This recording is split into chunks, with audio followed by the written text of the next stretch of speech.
Hi, my name is Sarah Cook and I'm a certified Alexander Technique teacher. So what exactly is the Alexander Technique?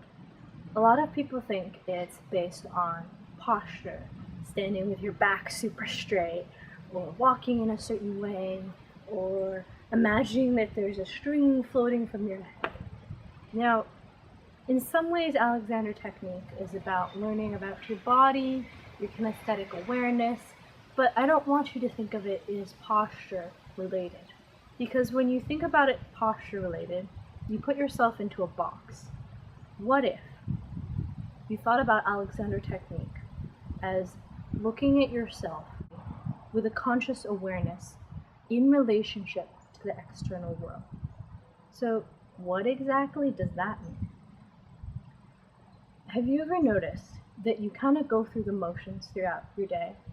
Whether it's you go to the store and back, and then you realize, I wasn't really aware of what I was just doing, but I was driving, or I had a conversation with someone, but I wasn't really in it. Now, with Alexander Technique, the idea of it is to be more conscious of the things that we're doing. So how do we do that? Well, often it's noticing that we have a stimuli, whether it's that car going by, and a response. For me, my response was to pause for a second, notice it, and then keep going. So if someone cuts you off when you're driving, often people respond habitually, whether it's ah, or giving them, the finger, or glaring at them. There's a bunch of things that people do when they're angry. But what if you noticed that there's a stimuli and then you have a choice of a response? So you're not repressing your original response, but you're noticing that in between your stimulus and your response, there's this weird window of time and space where you have a decision. You could choose to react as the way that you may habitually react, which is angry, or you could do something else. So what that doing something else means, who knows? It could be just breathing.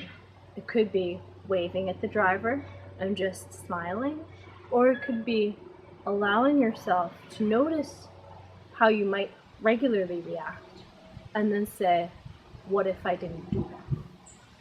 You might find that doing these kinds of body awareness pauses are overwhelming at first, but you'll notice if you do one pause a day and then 2 pauses a day, or you start to just notice yourself as you're chopping things, cooking for dinner, you'll notice that the more that you do this, the more it's going to become easier.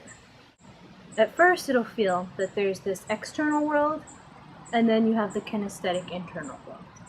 But slowly, you'll notice that the 2 worlds kind of merge together into this nice, unified field of awareness, which is a Frank Pierce Jones reference. People often call the Alexander Technique a method of learning how to learn. Based on what I told you today, I hope that's the case.